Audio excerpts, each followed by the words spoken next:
大裝修嘅別墅咧，我哋睇得到啦。今日帶大家睇一個清水樓嘅別墅啦，佢係雙平貓屋仔嚟嘅。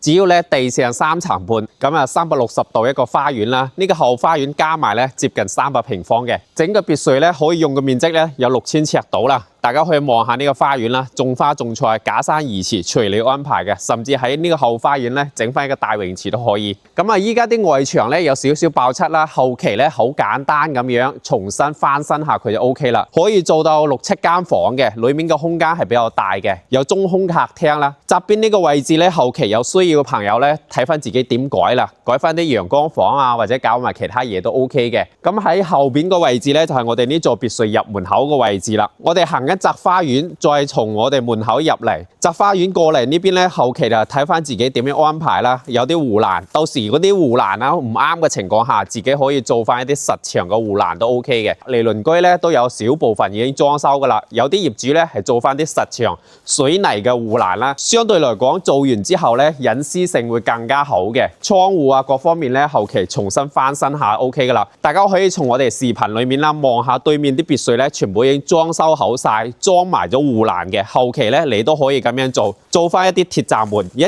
鍵啟動咧就可以入嚟到我哋屋企啦。我哋依家睇呢套單位係送咗2個車位嘅，後期將架車咧可以泊喺我哋車房裡面，裝翻電動閘門就可以實現噶啦。咁日後如果翻嚟之後啊，我哋可以步行響呢度位置咧，就屬於我哋呢座單位前院嘅位置。咁呢啲位置咧，因為經過一啲歷史嘅痕跡啦，舊咗少少嘅，後期翻新一下 OK 噶啦。呢度位置到時打翻啲鞋櫃，呢門咧後期拆晒佢，重新翻新就可以完成噶啦。左手邊咧係有間房嘅，咁啊裡面咧係餐客廳。我哋先睇下呢個車房嘅位置啦，佢一啲都唔細嘅，可以泊2部車係完全 OK 嘅。到時換翻一啲閘門就 OK 啦。到時再鋪翻一啲水泥磚啊，就會更加靚仔。咁我哋左手邊咧係有個公區嘅洗手間。過嚟呢邊咧，只要係餐客廳嘅位置啦，大家可以望下中空客廳。中空客廳相對嚟講咧，會更加舒服，就唔會有壓迫感嘅。如果有啲朋友仔屋企人口比較多嘅情況下咧，可以搭多一間房嚟用都 OK。呢邊主要係我哋一個會客廳嘅位置啦，裡面咧預留咗一個 U 型嘅廚房。咁廚房出邊咧，仲可以通到我哋側邊花園位置嘅。我哋依家睇呢啲牆體咧，全部都可以拆晒佢嘅，到時呢個空間會更加闊落啲，做翻啲開放式嘅廚房都 OK 嘅。呢座單位1樓大致嘅情況係咁啦。啱先講嘅長者房啦，後期呢間房如果唔夠闊嘅情況下咧，啲牆體全部可以拆晒嘅，下邊可以做翻一啲雜物間。我哋上去2樓睇下啲房適唔適合大家。呢套單位建築面積咧大概係300平方咁，但係實用面積全部做晒咧有600幾平方嘅，花園咧接近300方。大家可以望下。我哋首先睇下2樓呢間房，佢整體嘅空間咧採光各方面都 OK 嘅。裡面係有衣帽間、有洗手間，出嚟呢度咧係有個露台嘅。攝影師可以步行過嚟睇下呢個露台。咁啊，呢個露台其實好好用嘅，有啲朋友仔會將呢個位置全部封起身嚟，呢個空間會更加闊落。大家可以望下我哋對面咧，全部已經裝修咗嘅，整個感覺咧會特別靚仔。包括我哋對面嗰間咧，全部封咗窗嘅，咁樣呢個空間咧會更加闊落。呢個位置都屬於我哋呢頭單位嘅，所以到時裝翻啲陽光玻璃會好好用。呢間房都係透間嘅設計。咁我哋睇下裡面其他一啲房啦。2樓主要係做咗3間房嘅。我哋出嚟之後咧，有一間客房仔。呢間房咧就冇套間噶啦，可以作為一個客房或者小朋友房係 OK 嘅，但係有落地玻璃啦。啲窗戶如果唔啱嘅話，全部拆晒佢都 OK 嘅。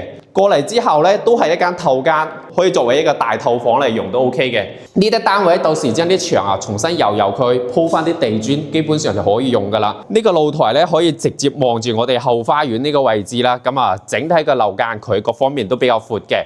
係朝南向嘅一個單位，咁2樓大致嘅情況係咁啦。咁後期至於點樣做、點樣去裝修咧，就睇翻個人嘅興趣啦。每個人佢個追求風格咧有好大出入嘅，但係清水樓你可以改動嘅空間就會好多。房你需要幾大或者邊啲空間需要幾多嘅話，會更加好設計少少。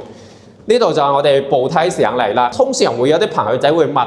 呢啲單位電梯應該點做呢？呢種單位佢嘅電梯咧，通常係放喺呢度側邊花園呢度會更加好用少少，因為裡面嗰啲結構全部都已經做好晒㗎啦。如果你太大改動嘅話，成本會高少少。當然後期電梯擺放睇翻個人嘅興趣啦。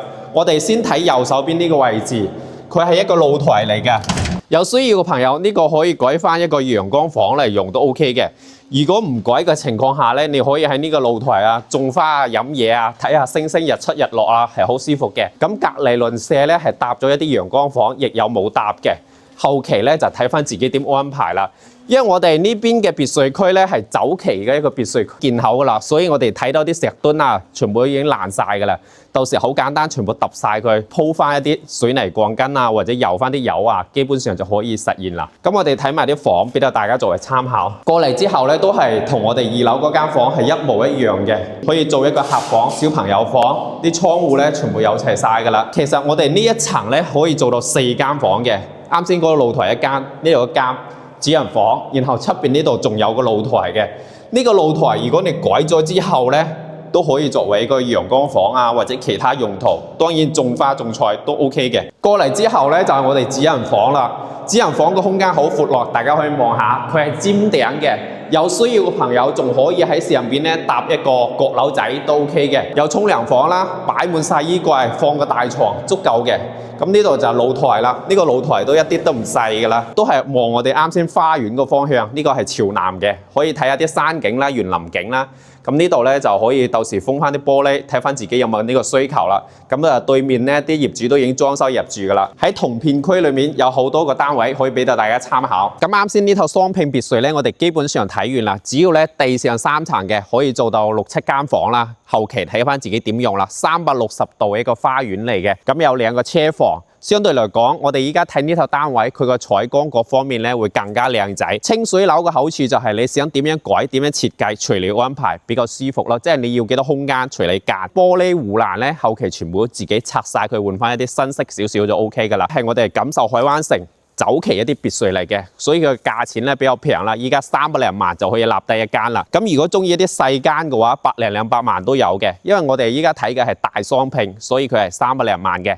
咁有興趣嘅咧可以睇下實景。咁呢個別墅區咧喺我哋小區門口咧有啲臨街商鋪啊，可以滿足我哋日常嘅衣食住行嘅。除咗呢方面咧，我哋喺呢個位置翻到港珠澳大橋嘅話，僅需要30分鐘左右 OK 啦。同時呢個小區門口咧仲有巴士可以直接翻到香港各方面嘅。